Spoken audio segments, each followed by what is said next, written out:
Contacto con Felipe Sandoval, él es chileno, está en Moscú. Felipe, ¿cómo estás?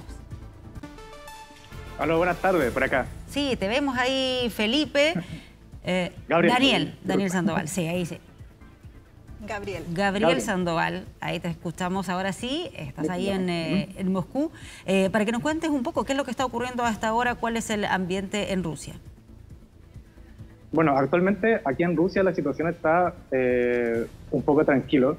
Sí se ha notado mucho la influencia, digamos, de lo que se habla acá en relación a los precios, ya que los precios de los productos en general han subido un poco y se ha complejizado un poco la posibilidad de encontrar dólares en los cajeros automáticos. Eso es lo que dicen muchos extranjeros acá. Ya. Pero por ahora la situación está normal. Ya. Y lo que tiene que ver con la información que se va entregando también, ¿cuál es la percepción que tienen ustedes, los discursos que ha hecho el propio Vladimir Putin? ¿Cuál es la sensación que se va generando también con la información oficial que se va entregando? Bueno, aquí las informaciones claramente son como se puede parecer que aparecen en Chile, pero la opinión es dividida. Naturalmente los rusos tienen una historia antigua común con los ucranianos y con los bielorrusos, entonces se entiende como una disputa entre gobernantes, no tanto así como entre naciones. Entonces hay gente que está a favor y hay gente que está en contra, naturalmente. Yo diría que como una mitad-mitad. Ya. ¿No sienten que afecte tanto a la vida diaria en Rusia el hecho de que sus tropas, su ejército esté liderando, protagonizando una acción bélica? Actualmente aquí en la capital de Moscú no, pero ya se ha decretado en la parte del sur de Rusia, en la ciudad de Krasnodar, y creo que en Sochi, el cierre de aeropuertos temporalmente, creo que hasta el 1 o el 2 de marzo. Eso significa que el tráfico aéreo hacia la ciudad de Moscú está suspendido, pero está funcionando en la línea de ferrocarriles y de autobuses, digamos, sin problema. Entonces, puede ser que en esas zonas la movilización se vea afectada, pero en las grandes ciudades como San Petersburgo y Moscú hasta el momento no. Ya, no hay ningún otro efecto que se esté generando tampoco desde la perspectiva financiera o temores al respecto debido a las sanciones que se están anunciando que se supone atacarían ese aspecto. Precisamente lo que yo nombraba antes en relación al dólar, de que muchos extranjeros primero reciben la divisa en dólares de sus países originarios y después la transforman al dólar. Actualmente, como el rublo ha bajado, en teoría debería ser económicamente beneficioso para quienes reciben divisas extranjeras, pero también existe esta preocupación de que si puede llegar a existir algún tipo de desabastecimiento o problema en los mercados. Pero hasta el momento, como dije antes, no se ha notado. Ha existido un alza en los precios, pero quizás como natural en relación a la inflación y a las medidas que vienen desde ya el 2014. Ah, perfecto, claro. Es algo que ya viene desde antes. ¿Y qué percepción tienes tú sobre cómo evalúa la ciudadanía rusa las decisiones que va tomando Vladimir Putin, el tipo de liderazgo que ejerce Vladimir Putin y que queda en más evidencia con estas acciones bélicas que está liderando? Bueno, en general es difícil acá en Rusia tener como un síntoma, digamos, tener un término adecuado para poder identificar la opinión de la gente. Pero si tomamos, por ejemplo, las informaciones que se ven en redes sociales, lo que opinan las personas, mucha gente obviamente defiende y acusa a que estas acciones son provocadas, digamos, por OTAN y por Estados Unidos, digamos, lo que están más a favor. Existen otras personas que lo ven como un mal necesario y también estamos otro tercio que lo está totalmente en contra. Digamos, es muy dividido, pienso yo. Ya, pero es difícil establecer si acaso, por ejemplo, decisiones de este estilo pueden hacer aumentar o no la popularidad de Vladimir Putin. Yo creo que depende mucho de los resultados de esto. Porque yo creo que habría que esperar si es que es una victoria o fue una mal jugada en el tablero de ajedrez. Pero yo creo que hasta el momento la gente que está a favor de la administración lo ve como una medida positiva y necesaria bajo los intereses de Rusia. Ya.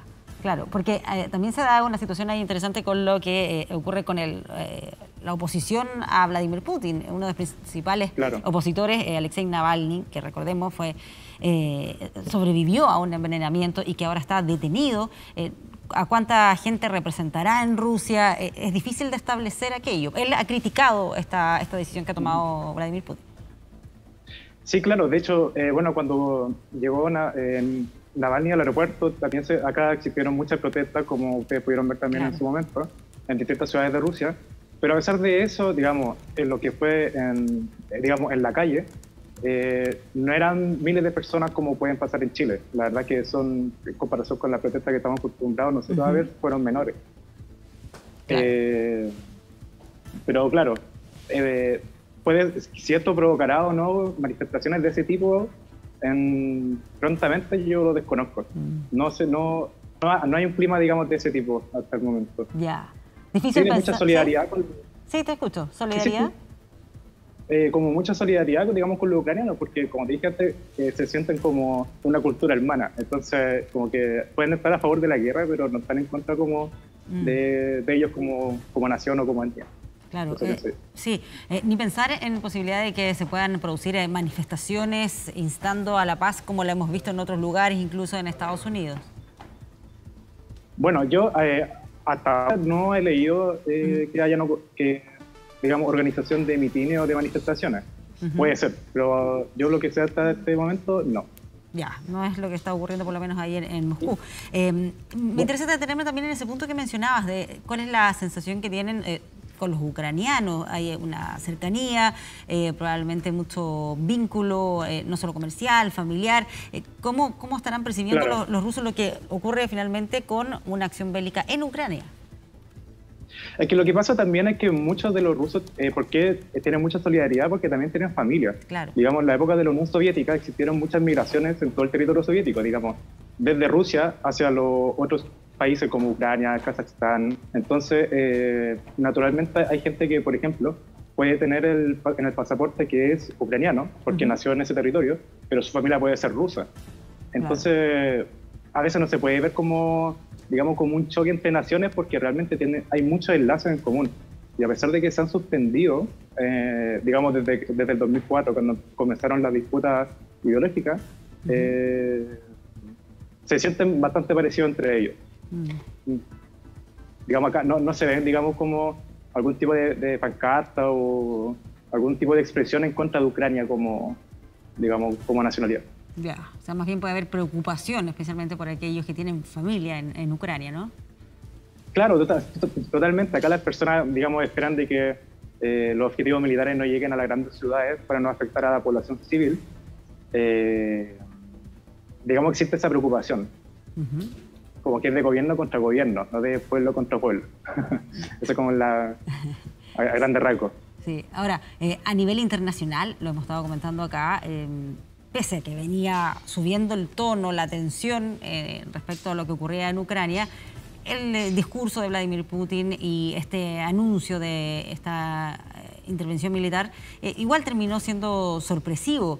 ¿Ocurrió lo mismo allá en Rusia? ¿Cómo se dio también esa situación? Entiendo que fue un discurso televisado. ¿Cómo ocurrió? Claro.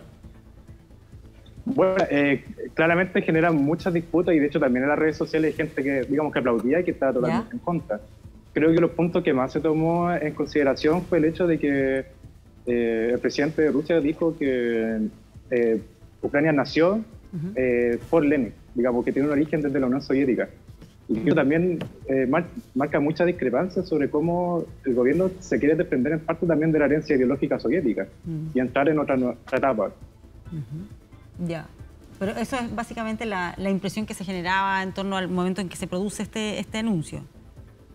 ¿Fue sorpresivo? Claro, exactamente. ¿Gabriel? Es que no es sorpresivo porque a pesar de que parece muy como chocante, generalmente los mensajes presidenciales son de este tipo, digamos, cuando fue la ocupación en Crimea también. Digamos, no es de hace 2 o 3 días, sino que estos tipos de mensajes se vienen comunicando la situación en el Donbass desde hace semanas atrás. Entonces, por eso a la población rusa le impacta un poco, porque ya es realidad, pero no es nuevo tampoco. Ya, como que lo veían venir en cierta medida. Claro, en cierta forma hay algo que hace 8 años más o menos que ya se venía esperando, solo que ahora ocurrió. Gabriel, Belén Arellano por acá, gracias por estar en contacto con nosotros. Te quería preguntar, Tú decías, no han habido alguna muestra contra Ucrania, contra la población, pero te quería preguntar si tú has visto o ha habido algún tipo de manifestación o algo en contra de estas acciones que ha tomado el presidente, porque nosotros leíamos hace algunos minutos ya, que habían ordenado no hacer ningún tipo de manifestación en las calles de Rusia porque en favor de Ucrania y en contra de las acciones de Vladimir Putin, porque incluso la gente podía irse presa hasta la cárcel. ¿Tú has visto algo, hay algo en el ambiente en contra de lo que está haciendo Putin? Bueno, o sea, respondiendo a tu pregunta, lo primero es que nosotros como extranjeros acá es una posición un poco alejada, digamos. Yo ahora, por ejemplo, estoy en el frontis de mi universidad, que es la Universidad Rusa de Amistad de los Pueblos, y acá es como un submundo. Los extranjeros, digamos, tampoco tienen mucha participación cuando existen este tipo de manifestaciones. Y aparte, lo que sí se sabe es que acá en Rusia cualquier tipo de manifestación necesita como una autorización previa y es como algo muy relevante. Entonces, desconozco si es que es una medida especial, pero siempre ha sido así. Digamos que la gente no hace manifestaciones espontáneas. ¿No has visto entonces ningún tipo de movimiento ahí que rechace de alguna manera lo que está haciendo Putin y las acciones ahí de Rusia en Ucrania? No, para nada. Yo te digo, es como, como hace un mes o 3 meses atrás. En la calle no se ve un cambio, digamos, muy fuerte. Sí. Ahora, ¿qué tanta información se va entregando sobre esto? Me refiero por los canales oficiales, por la televisión o por la radio, más, porque en redes sociales sabemos que es otro mundo. Pero en lo que tiene que ver con la transmisión diaria, con la información diaria, ¿qué tanto lugar ocupa este tema en esa información oficial? Bueno, digamos de que actualmente, digamos, como los medios como la televisión y la radio, y digamos la prensa, a pesar de que son importantes y siguen siendo consumidos por la mayoría de la población, acá se entiende más usar, por ejemplo, los canales de Telegram o otro tipo de redes, digamos, a través de Internet, para tener la información. Digamos, como acá antiguamente los medios de comunicación habían tenido una presencia total mucho más importante, acá las personas buscan otras formas, digamos, un poco, digamos, menos ortodoxas para informarse, bajo su propio punto de vista.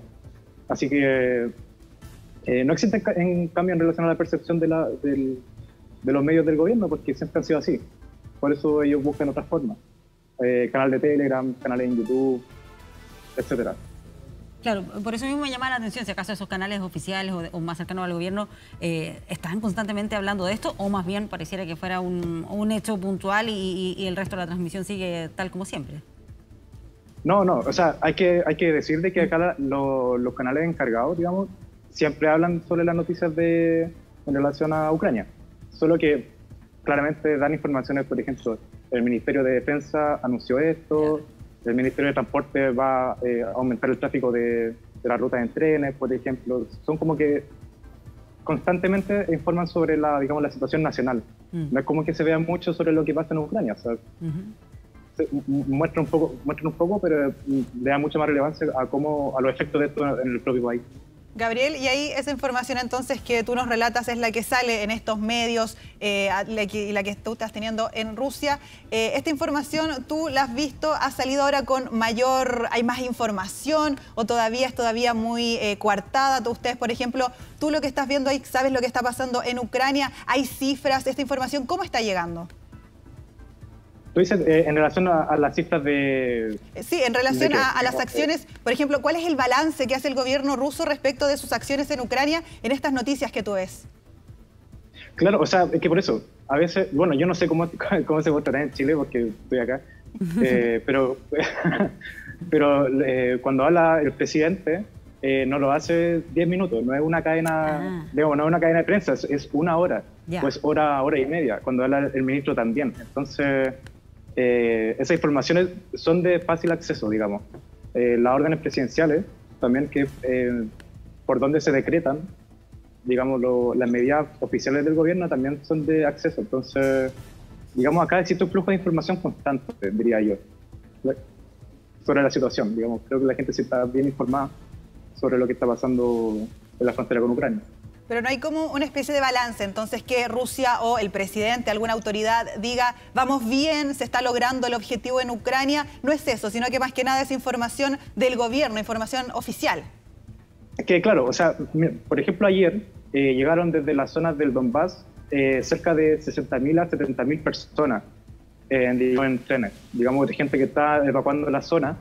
Entonces también esas poblaciones llegan a los alrededores de Moscú y también, digamos, en redes sociales yo diría que es súper abierto. La gente sí se pregunta, por ejemplo, ¿por qué esas personas que vienen llegando desde la zona del Donbass, por qué las ubican alrededor de Moscú, la capital, y no en otras zonas, digamos, menos habitadas del país?